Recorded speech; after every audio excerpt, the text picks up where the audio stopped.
More US based ఈ learning platform. మీరు కూడా స్లాట్ బుక్ చేసుకోవాలంటే ఈ నెంబర్కి కాల్ చేయండి. నమస్తే, వెల్కమ్ టు సుమన్ టీవీ. నేను విష్ణు. ప్రస్తుతంతో పాటు certified financial planner Ram Prasad గారు ఉన్నారు. వారితో మాట్లాడదాం. సార్ నమస్తే. రామప్రసాద్ గారు. నమస్తే విష్ణు గారు.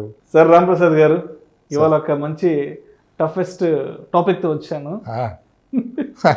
ఎందుకంటే యుగ యుగాల నుంచి తరతరాల నుంచి ఆ ప్రశ్నకి సరైన సమాధానం దొరకట్లేదు. సో ఇవాళ ఆ ప్రశ్నని మీ ముందు ఉంచబోతున్నాను.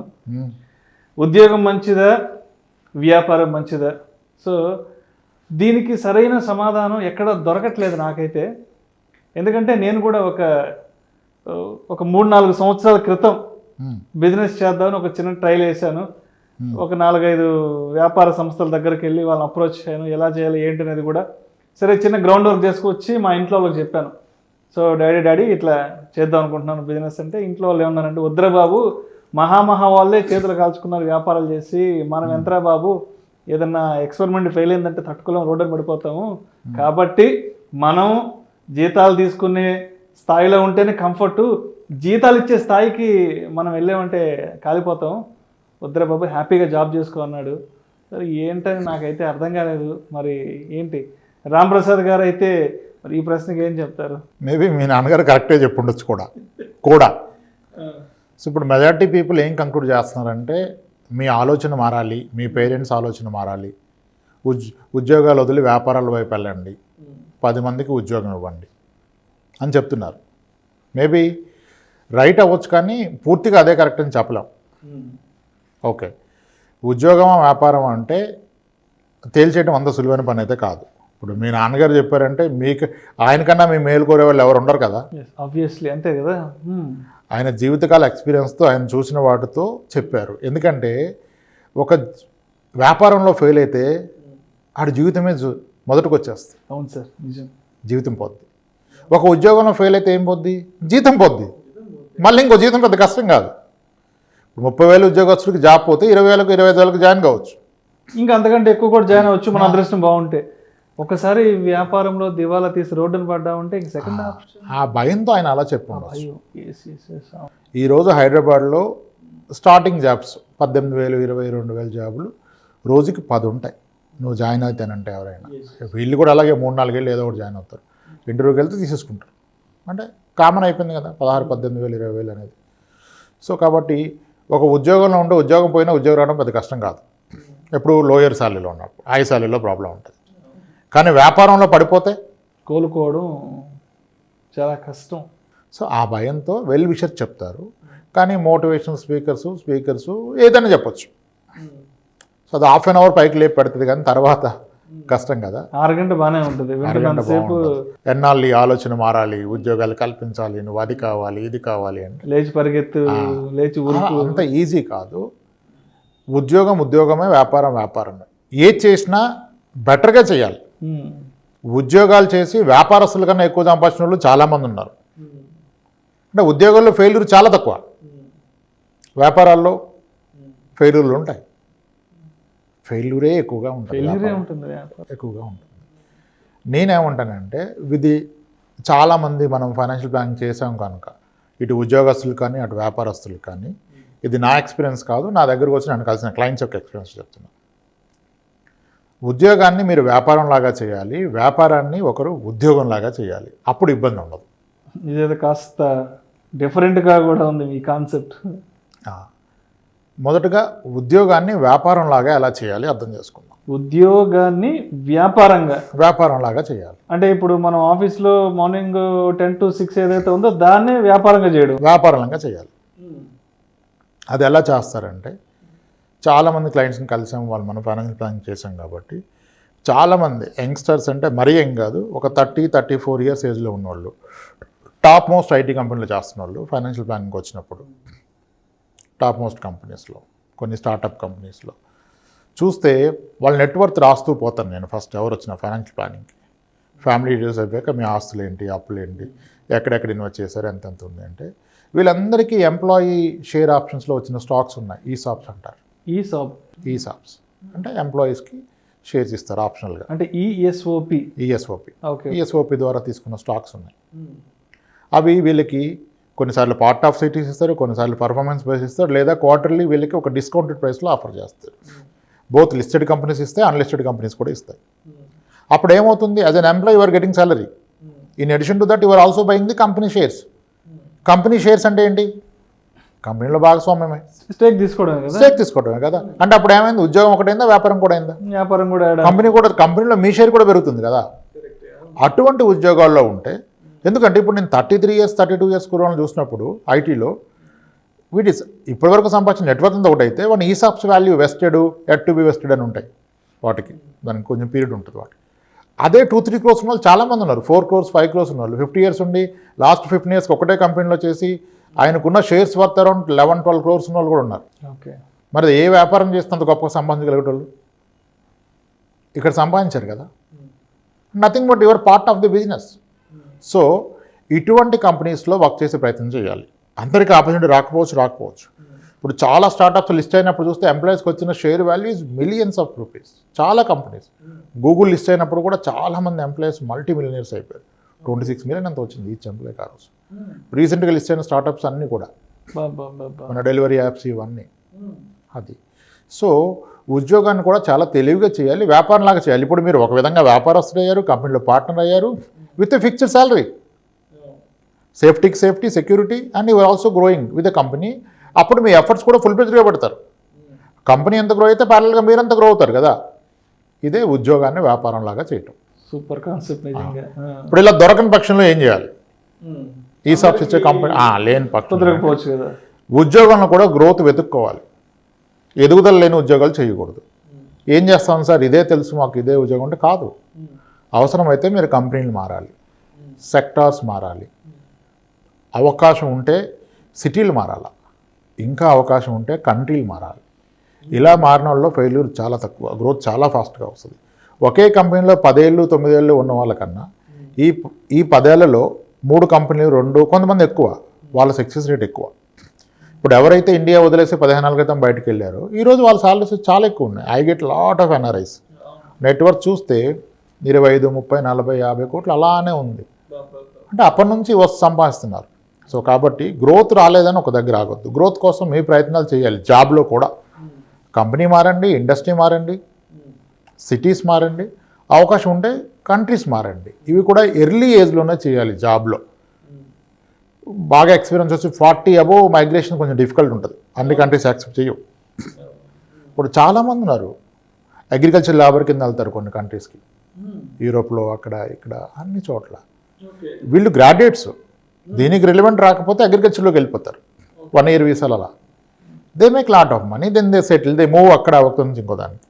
సో ఉద్యోగాన్ని కూడాను చాలా ప్లాన్డ్గా, ఒక వ్యాపారాన్ని చేసినంత గొప్పగా ప్లాన్ చేసుకుంటే ఎస్. ఇప్పుడు మనకు సుందర్ పిచ్చే వీళ్ళంతా మారుతంగా, సత్యనాథన్లా వీళ్ళంతా ఉద్యోగస్తులే కదా. ఉద్యోగస్తులుగా అయిన తర్వాత కదా ప్రపంచానికి సత్తా ఏంటో చూపించ. మరి ఏంటి, ఎలా అయ్యారు?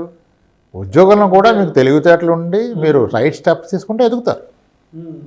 ఎంత తెలివి ఉన్న రైట్ స్టెప్ కూడా తీసుకోవాలి కదా. సో ఉద్యోగాన్ని తక్కువ అంచనా వేయొద్దు. ఇప్పుడు కొన్ని లక్షల కొద్దీ వచ్చి క్లోజ్ అయిపోయిన స్టార్టప్ కంపెనీ, ఐటీ కంపెనీస్ కన్నా, నడుస్తున్న ఐటీ కంపెనీస్ కన్నా వీళ్ళిద్దరు నెట్వర్క్ చాలా ఎక్కువ. సత్యనాథన్లది కానీ సుందర్ పిచ్చేది కానీ. మరి ఉద్యోగంలో ఉన్న సక్సెస్ అయ్యారు కదా. అంటే తక్కువ ఉంటాయి ఎగ్జాంపుల్ చెప్పడానికి ఉద్యోగాల్లో, వ్యాపారాల్లో ఎక్కువ ఉంటాయి. సిమిలర్లీ వ్యాపారాల్లో ఫెయిల్ అయినవి కూడా చాలా ఉంటాయి. అర్థమైంది కదా. ఉద్యోగాన్ని వ్యాపారంలాగా ఫీల్ అవ్వండి. గ్రోత్ రావాల్సిందే, రాకపోతే కావాల్సిన మార్పులన్నీ తీసుకోవాల్సిందే.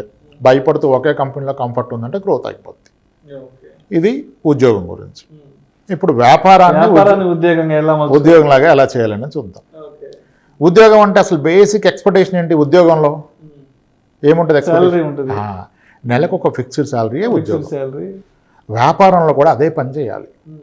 అంటే డే 1 కుదరకపోవచ్చు, వ్యాపారం ఒక స్టేజ్కి వచ్చాక ఇంకా నా లైఫే వ్యాపారం, దీన్నే కిందికి మీదికి చేస్తే ఇక్కడ పెడితే డబ్బులు వస్తుందని అనుకోవద్దు. దాని నుంచి కొంత మొత్తం ఎవ్రీ మంత్ ఫిక్స్డ్గా తీసి మీ ఫ్యామిలీ కోసం, వాళ్ళ అవసరాల కోసం పక్కన పెట్టాలి.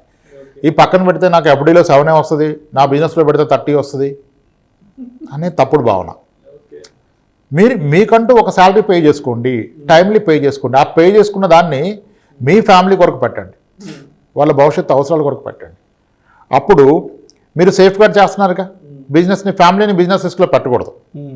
అర్థమైంది కదా, అలా పెంచుకోవాలి. అయితే చాలామంది ఏమంటారంటే బిజినెస్ పెరుగుతూనే ఉంటుంది, ఇన్కమ్ పెరుగుతుంది, కానీ ఇంకా ఇంకా ఇంకా ఇంకా దాన్నే పెంచుతుంటాడు. ఒక విషయం అర్థం చేసుకోండి, బావిలో నీళ్లు మీరు తోటం మొదలేసిన అవే ఉంటాయి, నింపుతాం ట్రై చేస్తే నిండదు. వ్యాపారస్తుతో ప్రాబ్లం ఏంటంటే ఆడు బావిని నింపుతాం ట్రై చేస్తూ పోతాడు, ఇంకా ఇంకా పోస్తూ పోతాడు, అది ఎప్పటికీ నిండదు. అలాగే మీరు తోటం మొదలేసినా అయిపోదు. ప్రాక్టికల్గా చెప్పాలంటే చాలా వ్యాపారాలు అంటే బియాండ్ పాయింట్, నడిపిస్తే వచ్చే లాభాల కన్నా దాన్ని అమ్మేస్తే వచ్చే లాభం ఎక్కువ. ఇది చాలామంది పట్టుకున్నారు ఈ మధ్య స్టార్టప్స్. మన హైదరాబాద్లో కూడా టాప్ మోస్ట్ హాస్పిటల్ కో-ఫౌండర్స్ కొన్ని వేల కోట్లకి ఆ హాస్పిటల్ అమ్మేసి ఇప్పుడు వేరే హాస్పిటల్లో ప్రశాంతంగా డాక్టర్స్ లాగా పనిచేస్తారు. మన హైదరాబాద్లోనే ఉన్నారు, మన నేమ్స్ కోట్ చేయకూడదని చెప్పట్లేదు. చాలామంది ఉన్నారు అలా. ఎందుకు? బిజినెస్ చేశారు, they are successful business man. One should know ఎప్పుడు బిజినెస్ నుంచి బయట రావాలో కూడా తెలవాలి కదా. ఇప్పుడు అంత సంపాదించాక మళ్ళీ చేయాల్సిన అవసరం ఉంటే ఆయన దాన్ని ఎంజాయ్ చేస్తున్నాడు, అది చేసుకుంటాడు. అది చేయటం అనేది ఆయన చాయిస్ కదా. సో చాలామంది నేను చూసేది ఏంటంటే ఎక్కువ మెజరబుల్ ఫెయిల్యూర్స్ బిజినెస్ పీపుల్లోనే అవుతాయి. వాళ్ళు ఇన్కమ్ పెరిగిన కొద్దీ ధైర్యం పెరుగుతుంది, ఆ పెరిగిన ధైర్యంతో ఉన్నదంతా ఎప్పుడు బెట్టింగ్లోనే పెట్టేస్తారు. అంటే వ్యాపారంలో పెడతారు, కొత్తది ఇంకొక ఇన్వెస్ట్మెంట్ పెడతారు, దీన్ని అటు రూట్ చేస్తారు, దాన్ని ఇటు రూట్ చేస్తారు, ఆగరు ఒక దగ్గర. ఈ ప్రాసెస్లో ఒకసారి జీరో అయిపోతారు. ఓకే, వ్యాపారాలు అందరికీ ఎందుకు సెట్ అవుతుంది అంటానంటే వ్యాపారాలు అన్నీ ఒకలాంటి వ్యాపారాలు కాదు. కొన్ని వ్యాపారాలకి ఏమీ అక్కర్లేదు, బుర్ర అక్కర్లేదు, బుద్ధి అక్కర్లేదు, క్యాపిటల్ ఉంటే చాలు, మనీ ఉంటే చాలు. ఇప్పుడు ఫ్రాంచైజీ మోడల్స్ ఉంటాయి కదా, టాప్ మోస్ట్ బ్రాండ్స్ ఫ్రాంచైజీలు ఏమీ ఉండదు. మీరు మనీ పెడితే ఎంప్లాయీస్ని వాడే ఇస్తాడు, ట్రైనింగ్ వాడే ఇస్తాడు, బిల్డింగ్ సిస్టమ్ వాడే పెడతాడు, ఇన్వెంటరీ వాడే మెయింటైన్ చేస్తాడు, మీరు ఏ లొకేషన్ పెట్టాలో వాడే, మీ ప్రాపర్టీ అంతా వాడే, మీరు పెట్టాల్సిన డబ్బులే. ఇప్పుడు కేఎఫ్సి లాంటి ఫ్రాంచైజీలకి కొన్ని కోట్లు అడుగుతాడు, వాడు నెట్వర్త్ అడుగుతాడు, డిపాజిట్స్ అడుగుతాడు. అప్పుడు ఇంక మీరు చేయాల్సిందే ఉంది, అవుట్లెట్ సెటప్ మొత్తం అంటే ఇప్పుడు తల్లిదండ్రుల దగ్గర విపరీతమైన డబ్బులు ఉన్నప్పుడు వీడు బిజినెసే పెట్టాలి. 50,000కి, ₹1,00,000, 2,00,000కి జాబులు చేయకూడదు, నెలకి 1,00,000కి.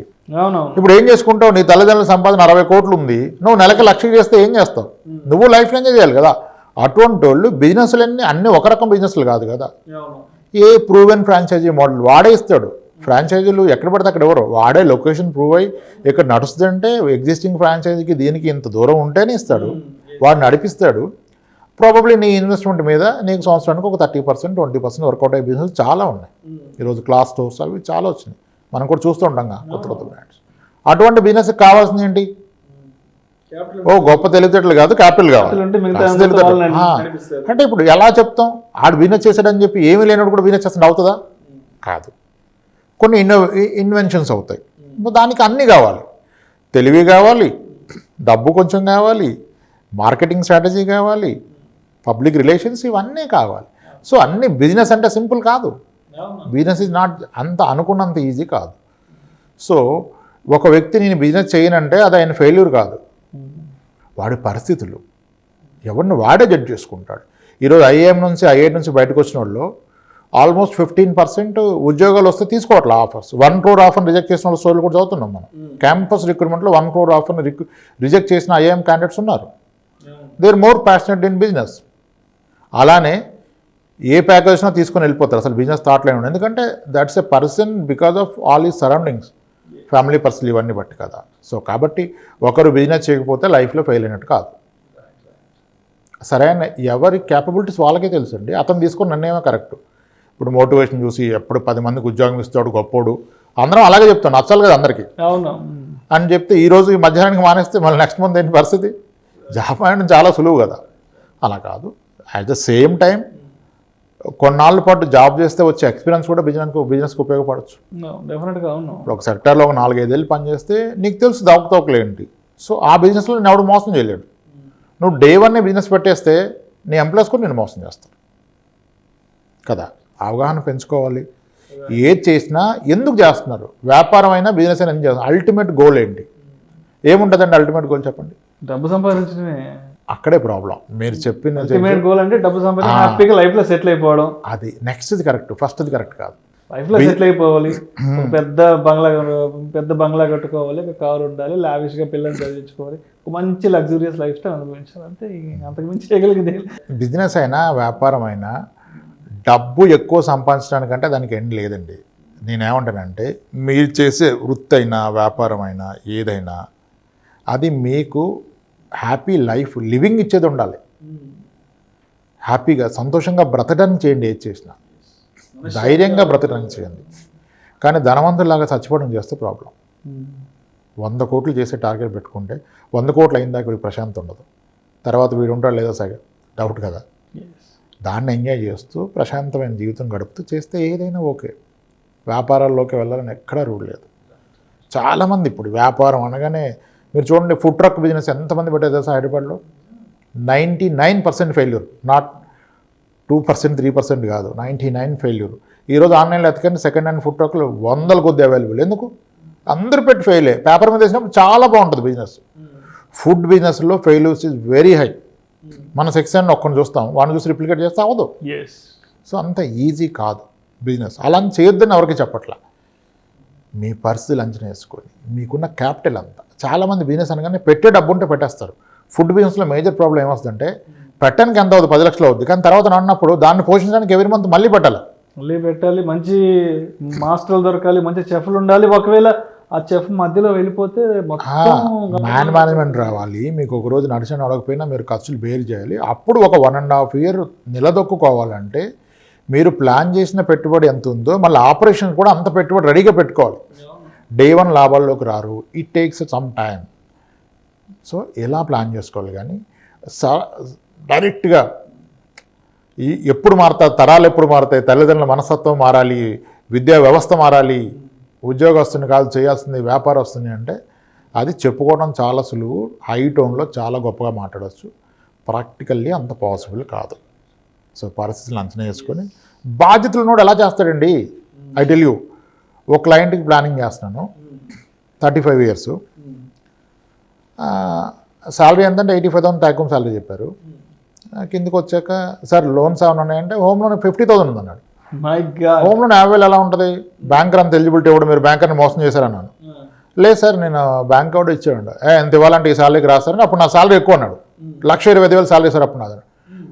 ఐటీలో చేస్తూ 1,25,000 నుంచి 80,000కి 85,000కి శాలరీకి పడిపోవటం ఏంటి సార్ అన్నాను. కంపెనీ మారాను సార్ అన్నాడు. కంపెనీ మారితే పెరగాలి కదా సార్ అన్న. లేదు సార్ నేను ఎర్లియర్ చేసిన కంపెనీ వర్క్ ఫ్రమ్ హోమ్ ఇచ్చింది, వాళ్ళు సన్నగా వర్క్ ఫ్రమ్ హోమ్ తీసారు. బెంగళూరు కంపెనీ తీసేసి ఆఫీస్కి రమ్మన్నారు. నేను వెళ్ళాను అన్నాడు. ఎందుకు వెళ్ళామన్నా? సార్ మా మదరు హెల్త్ బాగాలేదండి, ఆమెకు నేను సర్వీస్ చేయాలి, అసలు ఆమె లైక్ మూవ్ కాలేరు. మా ఫాదర్ కూడా హెల్త్ బాగాలేదు. ఇప్పుడు నేను వర్క్ ఫ్రమ్ హోమ్ వదిలేసి ఆడికి వెళ్తే వీళ్ళని ఎవరు చూసుకుంటారు? ఆయన ప్రయారిటీ అది. సో ఇప్పుడు ఆయన ఫెయిల్యూరా శాలరీ కట్ తీసుకుంటే? బాధ్యత గల మనిషి స్ట్రగుల్ అవుతున్నాడు ఇప్పుడు, ఆ శాలరీ సరిపోక. బట్ అయినా ఆప్షన్ లేదు. నాకున్న ఈ కమిట్మెంట్స్కి నేను జాబ్ ఎక్కడో ఎత్తుక్కోలేను సార్ ఖాళీగా ఉండి. వెంటనే వీడు ఒక్కడే పర్మనెంట్లీ వర్క్ ఫ్రమ్ హోమ్ ఇచ్చాడు, 85,000 తీసుకున్నాడు. Is right. So we should not judge someone. ఇప్పుడు శాలరీ తక్కువైందని వాడు ఫెయిల్యూరా? స్కిల్ సెట్ లేకుండా. రెస్పాన్సిబిలిటీస్, అతని కమిట్మెంట్స్ తనకు ఉన్నాయి. These are it. సాక్రిఫైస్ చేశాడు. Same is the case between business and job. Judge చేయొద్దు, బిజినెస్ గొప్పదని చెప్పొద్దు, జాబ్ గొప్పది కాదని కూడా చెప్పొద్దు. రైట్. దేని అడ్వాంటేజ్ దానికి ఉంటాయి. సో మరి గవర్నమెంట్ జాబ్ పరిస్థితి ఏంటి? అమ్మో రిలాక్స్డ్గా ఉంటుంది, monthly guarantee salary, guarantee income ఉంటుంది కాబట్టి మరి దాన్ని ఎట్లా? ఈరోజు యాజ్ ఐ అండర్స్టాండ్, నేను కలిసిన వాళ్ళు government employees are the most unhappiest employees. Unhappiest employees, సంతోషంగా లేరు. బ్యాంక్ ఎంప్లాయీస్ ఎక్కువ వస్తారు. బ్యాంక్ ఎంప్లాయీస్ చాలా మంది వస్తారు నా దగ్గర. వీళ్ళంతా క్లవర్స్. ఇప్పుడు వీళ్ళు ఇన్స్టిట్యూట్స్కి వెళ్ళి ప్రిపేర్ అయినప్పుడు వీళ్ళు జాబులు కొట్టారు, మిగిలిన వాళ్ళకి జాబులు రాలా. ఆ జాబులు అన్నంత ఐటీలోకి వచ్చారు, ఇప్పుడు 2-3 లక్షల జీతాలు చేస్తున్నారు. వీళ్ళకి 55,000 45,000 జీతాలే ఉన్నాయి. ఇప్పుడు గవర్నమెంట్ జాబ్ కొట్టిన వాళ్ళంతా నిజంగా టాలెంటెడ్. అంటే రీసెంట్ లాస్ట్ 10 yearsలో ఎవరైనా టాలెంట్ ఉంటేనే. హ్యూజ్ కాంపిటీషన్ కదా. ఒక పోస్ట్కి 2,000-3,000 మంది అప్లై చేస్తే వచ్చిన పోస్టులు అవి. వాళ్ళు అనుకున్నది వేరు. ఈరోజు గవర్నమెంట్ ఆఫీస్లో ఉన్న రెస్పాన్సిబిలిటీ కానీ వర్క్ లోడ్ కానీ చాలా ఎక్కువ బేర్ చేయలేకపోతున్నారు. సాటర్డేలు సండేలు పనిచేసే బ్యాంక్ ఎంప్లాయీస్ ఉన్నారు. మాకు బ్యాంక్ పీఓ వచ్చింది, బ్యాంక్ క్లర్క్ వచ్చిందని చాలా హ్యాపీ ఫీల్ అయ్యారు. ఇప్పుడు చాలామంది జాబులు రిజైన్ చేసి బయటకు వస్తున్నారు. బిఎస్ఎన్ఎల్లో రిజైన్ చేసిన నాకు తెలుసు, కమర్షియల్ ట్యాక్స్లో రిజైన్ చేసిన నాకు తెలుసు. చాలా డిపార్ట్మెంట్స్ మీకు వచ్చిన సార్ మోస్ట్ ఆఫ్ ది, అంటే ఎవరిని బ్లేమ్ చేయడం కాదు, చాలా స్టేట్ ఈవెన్ సెంట్రల్ గవర్నమెంట్లు కూడా శాలరీ డేట్ ఈరోజు ఫిక్స్డ్ లేదు. బిఎస్ఎన్ఎల్ లాంటి కంపెనీకి శాలరీ డేట్ లేదు, ఒక ఫిక్స్డ్ డేటు. మరి ఇంకెందుకు జాబ్ చేస్తున్నారు? వాళ్ళ స్కిల్ చాలా ఎక్కువ. ప్రైవేట్ జాబ్లో చేసే వాళ్ళకన్నా గవర్నమెంట్లో జాబ్ చేసే వాళ్ళు కూడా equally qualified are competitive enough and skills ఉన్నాయి. కానీ ఆ రోజు అదృష్టం బాగోక ఆ జాబులు కొట్టారని ఈరోజు ఫీల్ అవుతున్నారు. వైఫ్ అండ్ హస్బెండ్ గవర్నమెంట్ జాబ్లో ఉంటే ఒకళ్ళు మానేసి ఇప్పుడు మళ్ళీ ప్రైవేట్ జాబ్ ఎదుర్కొనే వాళ్ళు చాలామంది ఉన్నారు. కొంతమంది వీఆర్ఎస్కి ఎలిజిబిలిటీ ఉంటే వీఆర్ఎస్ తీసుకొని ప్రైవేట్ జాబులు స్టార్ట్ చేస్తున్నారు. సో వెళ్ళంత వరకు ఏదో దూరపు కొండలు నునుపన్నట్టు కనపడుతుంది. లక్షల మందికి ఇన్స్టిట్యూట్ కోచింగ్లు ఇచ్చి ఇన్స్టిట్యూట్లు బాగుపడటం తప్పితే ఎవరి జీవితాలు బాగుపడితే జాబ్ వచ్చినోడిది బాగుపడదు, జాబ్ రానోడిది బాగుపడదు. మీరు జస్ట్ గూగుల్లో సెర్చ్ చేయండి, ఎంతమంది ఐఏఎస్లు రిజైన్ చేశారు. They not having personal. ఆ వచ్చే శాలరీకి ఇప్పుడు ఐఐటీలు చేసి కొంతమంది ఇనిషియల్గా యాస్పిరేషన్ ఉంటుంది, నేను కొట్టేస్తాను ఐఐటీ చదివాక కూడా వచ్చి ఐఏఎస్లు ప్రిపేర్ అయ్యి కొట్టారు. కొట్టాక వాళ్ళ ఫ్రెండ్స్తో కంపేర్ చేస్తే ఈజ్ నో వేర్. అంటే ఆయన ప్రయారిటీ అయిందిలేండి, అప్పుడు ఆ రోజు ప్రయారిటీ, ఈరోజు చూస్తే నాది కరెక్ట్ కాదేం ప్రయారిటీ అయింది. That's a power. IAS is not a small job. కానీ ఆ పవర్ కూడా వచ్చినాక ఆయన సాటిస్ఫాక్షన్ లేక వెళ్ళిపోయిన వాళ్ళు గూగుల్లో కొడుతూ దొరుకుతారు, జస్ట్ యూట్యూబ్లో కొట్టండి. So we can't decide. ఇది కూడా కేసు టు కేసు, ఇది కూడా కేసు టు కేసు. నాకు విపరీతమైన ఆస్తి ఉంది, బట్ ఒక గవర్నమెంట్ ఉద్యోగం అయితే హ్యాపీ ఏం చేస్తానో చేసుకోవచ్చు. బట్ ఆస్పిరేషన్స్ ఉండే నేను ఫ్యామిలీని మార్చాలి, సంపాదించాలంటే గవర్నమెంట్ ఉద్యోగం కరెక్ట్ కాదు. ఆ జీతాలు అక్కడే ఉండిపోతాయి, ఎప్పటికి పెరుగుతాయి, పీఆర్సీలు ఎక్కడ వస్తున్నాయి. సో అది కూడా కరెక్ట్ కాదు. సో గ్రోత్ ఉన్న జాబే చూసుకోవాలి. ప్రైవేటా గవర్నమెంట్ కాదు, ఎక్కడ గ్రో అవుతా, బిజినెస్ లాగా గ్రో అవ్వాలి. చేసేది ఉద్యోగం అయినా వ్యాపారం లాగా గ్రో అయ్యేది చేసుకోవాలి. Thank you sir, thank you so much Ramprasad గారు. అంటే నేను ఎప్పటి నుంచో డైలమాలో ఉన్నా, నేను వ్యాపారం చేద్దామా లేదంటే ఉద్యోగం కంటిన్యూ చేద్దామా, ఇంట్లో వాళ్ళు ఏమో ఇలా అంటున్నారు అలా అంటున్నారు, ఏంటన్న డైలమాలో ఉన్నాను. సో అంటే నేనున్న డైలమా ఆబ్వియస్గా బయట చాలామంది కూడా ఉండొచ్చు. సో ఇవాళ మీ ద్వారా దానికి సంబంధించిన కంప్లీట్ క్లారిఫికేషన్స్ అండ్ ఆన్సర్స్ కూడా ప్రయత్నించాం అంతే సార్, నిర్ణయాలు వాళ్ళవే, ఎస్ ఎస్ మన ఆలోచన చెప్పాం అంతే. Thank you so much Ramprasad garu. Right sir, thanks అండి.